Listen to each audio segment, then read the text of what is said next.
Bonjour à tous, j'espère que vous allez bien. Bienvenue sur ma chaîne YouTube. Aujourd'hui, on se retrouve pour que je vous explique tout ce qu'il y a à savoir sur les costumes en patinage. Mais avant de commencer, je tenais comme à mon habitude à remercier toutes les personnes qui prennent le temps de commenter, de liker et de partager mes vidéos, et aussi à toutes celles qui prennent le temps de s'abonner. Sachez que vous me motivez vraiment à continuer. Allez, c'est parti, place à la vidéo. Alors j'ai décidé de faire cette vidéo tout simplement parce que suite à ma vidéo où je vous montrais mes tuniques de patinage, eh bien il y a une abonnée qui m'a posé plein de questions et j'ai trouvé ces questions très intéressantes et je me suis dit que ce serait bien de mêler ces questions au travers d'une vidéo pour vous expliquer tout ce qu'il y avait à savoir sur les costumes en patinage, comment les choisir, etc. Je tiens à préciser avant de commencer cette vidéo que tout ce que je vais vous expliquer est valable à l'instant T. Il y a probablement eu des règles qui étaient complètement différentes dans le passé et c'est aussi possible que dans l'avenir, il y ait des modifications, même si actuellement, je n'ai rien entendu de tel, mais ça peut arriver, je tiens à le préciser. Alors, la première chose que je vais faire, et j'en suis désolée, je vais démystifier un mythe, parce que la plupart des gens croient qu'on est obligé d'associer notre tenue à notre programme, et que même si on ne le fait pas, on pourrait même carrément perdre des points. Je suis désolée de vous le dire, c'est complètement faux. Il n'y a littéralement aucune obligation que votre costume soit en accord avec votre thème ou votre musique de programme. Et d'ailleurs, si vous n'accordez pas votre tenue à votre programme, vous ne perdrez aucun point. Et au final, je trouve pas ça forcément mal parce qu'on n'a pas tous les moyens de s'offrir une tenue sur mesure qui irait avec notre programme. Mais je vais quand même nuancer mon propos et vous donner mon avis d'entraîneur. Je trouve quand même que c'est mieux si votre tenue est en lien avec votre chorégraphie et votre musique de programme. Ça permettra quand même de transporter le jury et le public dans votre univers et c'est quand même vachement plus sympa, je trouve, de regarder un programme qui a du sens qu'un programme qui n'est pas allé jusqu'au bout. Mais encore une fois, je le précise, ça, c'est mon avis personnel. Pour choisir votre tenue, il y a plusieurs façons de faire. Moi, j'en connais deux en tout cas. La première, c'est vous allez choisir, vous, si vous êtes majeur tout seul, ou si vous êtes mineur, vous pouvez le faire avec vos parents. Vous allez tout simplement choisir votre tenue. Après, il y a une deuxième option, et moi c'est l'option que je faisais avec mes élèves, eh bien c'est de choisir votre tenue en accord avec votre entraîneur. Moi, je proposais ça, comme ça permettait d'aller jusqu'au bout et de créer totalement un univers puisque je montais la musique choisie avec l'élève, je montais la chorégraphie et du coup, parfois, j'ai participé à la création des tenues parce que comme ça, eh bien, on pouvait aller vraiment jusqu'au bout de notre idée. Ensuite, selon vos finances et votre savoir-faire aussi, vous allez pouvoir procéder de plusieurs façons. Si vous avez les moyens, vous pouvez faire appel à une couturière qui pourra faire une tenue sur mesure. Si jamais vous savez coudre, eh bien, vous pouvez faire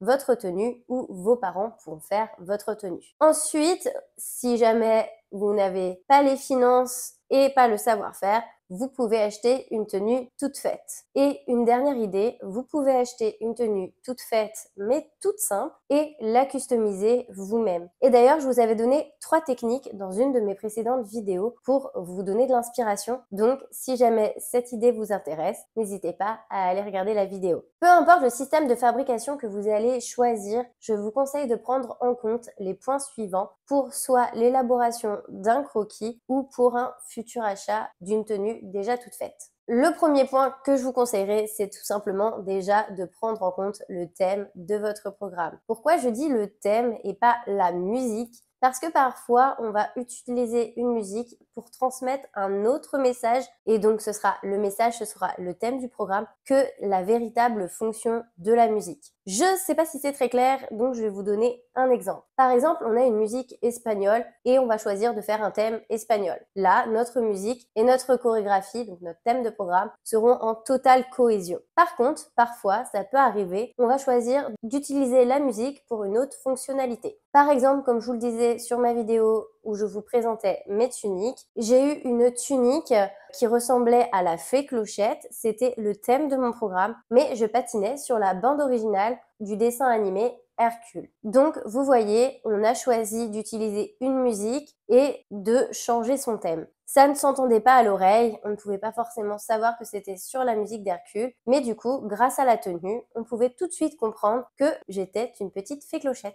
Le deuxième point que je vous conseillerais de prendre en compte, c'est pour le choix de la couleur. Faites très attention, il y a des couleurs qui vont bien vous aller, qui vont faire rayonner votre teint, et des couleurs qui ne vous iront pas très bien et vous rendront peut-être un peu malade. Donc, essayez de choisir une couleur qui va avec votre teint. Le troisième point que je vous conseillerais de prendre en compte, eh bien, c'est tout simplement la coupe, en fait, la forme de votre tenue. Alors, globalement, les formes se ressemblent assez, mais sur certaines petites choses, on va pouvoir faire quelques modifications, comme par exemple les formes de jupe. Pour les filles, porter une tunique ou un académique. Pour les garçons, avoir un haut sur leur costume plutôt près du corps ou un peu plus volage, plus large, si je peux dire les choses ainsi. Donc, pour vous aider dans le choix de votre coupe, je vais vous donner deux choses à prendre en compte. La première, ça va être tout simplement votre morphologie. Il y a des formes de jupes qui vont amincir, d'autres qui vont plutôt grossir. Tout dépend de l'effet que vous recherchez.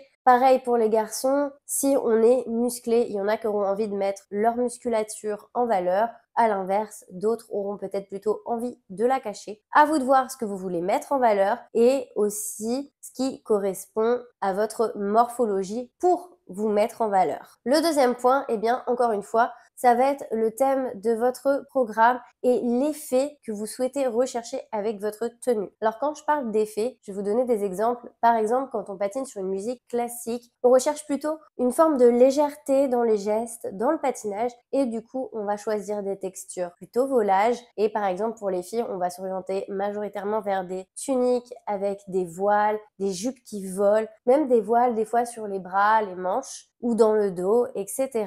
Pour les garçons, on choisira aussi des hauts qui volent, qui sont plutôt fluides. Mais à l'inverse, si vous patinez sur quelque chose de plutôt moderne ou du rock ou des choses comme ça, bien par exemple les filles pourront mettre des académiques, les garçons pourront mettre des choses plutôt près du corps. Donc voilà ce que je voulais dire par tenir compte du thème de votre programme et de l'effet que vous voulez renvoyer sur votre patinage et tout le style que vous voulez donner à votre univers. Et le dernier point qu'on va prendre en compte, eh bien, c'est tout simplement les interdictions. Il faut savoir que même les interdictions que je vais vous mentionner peuvent apporter une déduction à votre programme d'un point si vous ne les respectez pas. La première, c'est que les garçons sont obligés de patiner en pantalon. Oui, quand les filles, elles, ont le droit de porter des tuniques avec des jupes et des académiques, les garçons, eux, n'ont le droit de porter que des pantalons. Et même dans le règlement ISU, c'est précisé que votre pantalon doit être long. Vous n'avez donc pas le droit de patiner en short ou autre. C'est un pantalon qui est obligatoire. Ensuite,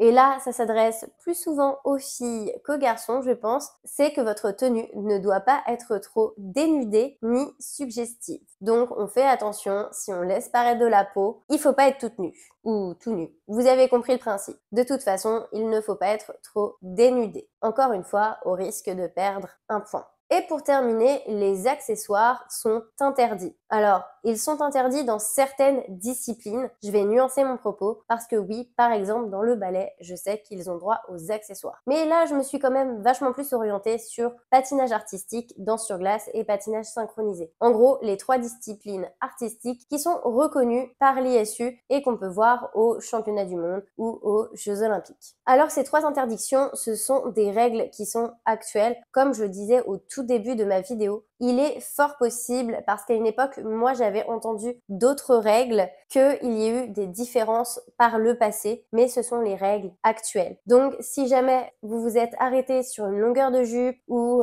moi je me souviens qu'à une époque on disait qu'on n'avait pas le droit d'avoir le ventre et le dos découvert, en gros qu'il fallait choisir. Aujourd'hui ce sont des règles qui n'existent plus. Je ne sais pas si ce que je viens de dire était vraiment des règles applicables avant, c'était des oui-dire que j'ai entendus, mais beaucoup de gens me les ressortent. Donc, je me demande s'il n'y a pas quelque chose de fondé, mais malheureusement, je n'ai pas réussi à trouver la véracité de ces propos. En tout cas, aujourd'hui, ces choses-là ne sont plus d'actualité et les interdictions sont celles que je vous ai mentionnées précédemment. Pour ce qui est du couple et de la danse sur glace, c'est vrai que lorsqu'on patine à deux, des petites choses peuvent gêner dans la pratique. Mais là, encore une fois, je trouve que c'est propre à chacun. Moi, mon partenaire n'aimait pas que j'ai des strass au niveau de la taille. Ça le gênait quand il me lançait sur les sauts lancés ou sur certains portés où il me tenait. ça pouvait lui râper les mains ou le faire glisser. Donc c'est quelque chose qu'on évitait. Après, il y a des couples que ça ne gêne pas. Donc il n'y a pas vraiment de règles pour ces disciplines-là. C'est vraiment quelque chose, comme je vous le disais, de propre à chacun.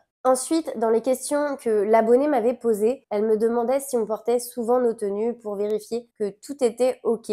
Moi, personnellement, et c'est ce que j'ai toujours fait aussi, que ce soit moi dans ma carrière ou avec mes élèves, on les essayait toujours au minimum une fois durant une mise en situation. Si vous ne savez pas ce qu'est une mise en situation, j'en parlais dans ma vidéo sur tous mes conseils pour préparer une compétition. Donc je vais pas développer, je vous laisserai aller regarder si ça vous intéresse. Mais en gros, on les mettait que à ce moment-là, on vérifiait si tout était OK. En général, il n'y avait pas trop de problèmes et moi, personnellement, je n'avais pas besoin de m'habituer à porter ma tenue parce que quand j'étais petite, on patinait pas forcément avec les vêtements de sport qu'il y a aujourd'hui puisqu'ils n'existaient pas. On avait tendance à s'entraîner en tunique et après, en couple, souvent, je mettais des justes corps. Alors, pas tout le temps, mais 90% du temps, je mettais des justes corps avec des collants. Du coup, on avait toujours cette sensation un peu comme le juste corps de la tenue.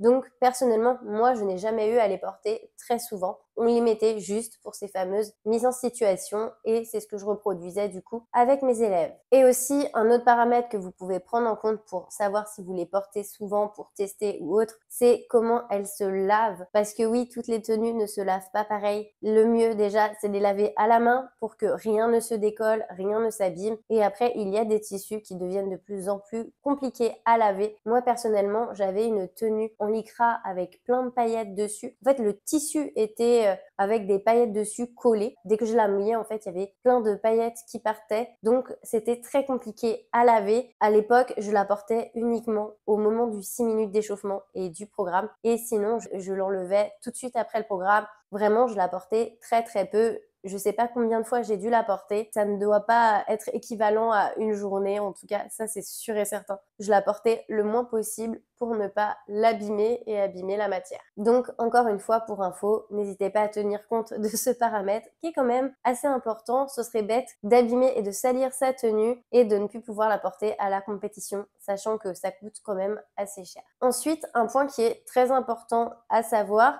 c'est que vous ne devez pas faire tomber quelque chose de votre tenue sur la glace. Alors je m'explique, si par exemple vous avez un volant qui est mal accroché à votre tenue et qui tombe sur la glace ou une barrette, il faut savoir que vous aurez le droit à un point de déduction, donc vous perdrez un point sur votre total de points. On ne doit rien faire tomber sur la glace. Je le dis parce que souvent les seules choses qui peuvent tomber, eh bien ce sont des accessoires de notre coiffure ou quelque chose de notre tenue. Donc on fait attention à ce que tout soit bien accroché. Je vais terminer avec la dernière question que l'abonné m'avait posée et c'était pour moi quelles étaient les tenues les plus marquantes ou originales. Alors je vais pas vous en donner beaucoup parce que déjà de un, je respecte trop le travail des couturiers qui font les tenues puisque là je vais forcément parler de tenues de haut niveau et je sais que des fois ils ne font pas toujours ce que eux souhaiteraient. Tout n'est pas à mon goût, donc par respect aussi pour ça. Forcément, on n'a pas tous les mêmes goûts. Il y a des tenues que je ne trouve pas du tout belles et des tenues que je trouve magnifiques. Donc par respect pour tout le monde, je vais plutôt parler d'anecdotes, de quelques petites tenues, mais ce sera tout parce que j'aime pas critiquer en fait. Enfin, j'aurais l'impression de critiquer si je parlais négativement d'une tenue et ça m'embêterait. Donc la première tenue qui a une anecdote intéressante et malheureusement je ne vais pas pouvoir vous la donner en détail puisque c'est un souvenir de jeune fille et je n'avais pas du tout réussi à retrouver l'information en totalité. C'était une des tenues de Surya Bonali. Ce qui m'a marqué, donc elle avait été faite par le créateur Christian Lacroix. C'est une tenue qui est très belle, qui est très travaillée. Mais ce qui m'avait le plus choqué, et là je ne saurais pas vous dire exactement le poids, c'est que je me souviens qu'elle était très lourde à cause de toutes les perles qui étaient brodées dessus, etc. Ils avaient mis des épaulettes et je crois qu'elle faisait 3 ou 5 kilos, juste la tenue. Et voilà, c'est complètement fou parce que l'objectif, c'est d'être le plus à l'aise possible. Mais non, Surya n'avait pas peur de s'alourdir pour pouvoir aller au bout des choses. Malheureusement, je n'ai pas réussi à retrouver le poids exact, mais je trouve que l'anecdote est quand même assez intéressante.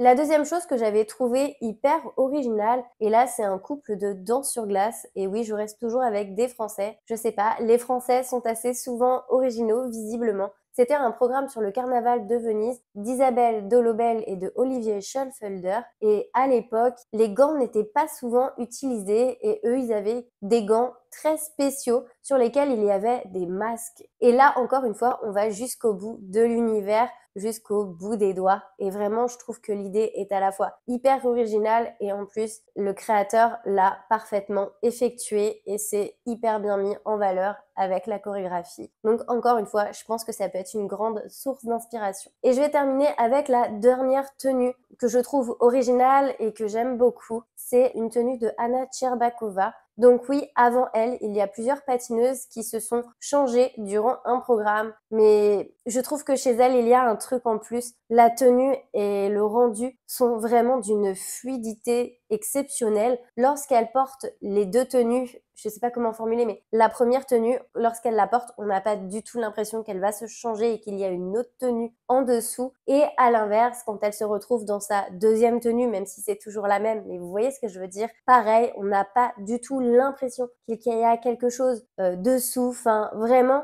si on ne savait pas qu'elle allait se changer, on ne pourrait pas l'imaginer. Et vraiment, je trouve que, en plus, ça tombe avec une telle fluidité, une telle facilité. Bref, personnellement, je trouve qu'au niveau de cette technique, eh bien, c'est la meilleure des tenues. Et encore une fois, elle nous transporte en plus jusqu'au bout dans la chorégraphie de son programme. Voilà, j'en ai terminé. Je sais, je ne vous ai proposé que 3 tenues, mais j'avoue que pour les autres, je n'ai rien à dire de particulier. Il y a énormément de patineurs qui ont des tenues très poussées, qui correspondent parfaitement à leur thème. Mais si je devais tous les mentionner, ce serait vraiment très long. Donc, de toute façon, je pense que c'était les plus intéressants, avec des anecdotes les plus utiles, les plus inspirantes. En tout cas pour moi, à mon sens. Je vais terminer sur cette note du coup pour finir la vidéo. J'espère que ça vous aura intéressé, j'espère que ça vous aura éclairé parce que oui, ce qu'on croit et ce qui est dit dans les journaux n'est pas toujours le reflet de la réalité du règlement. Je vous fais à tous plein de gros bisous et je vous dis à bientôt. Bye bye!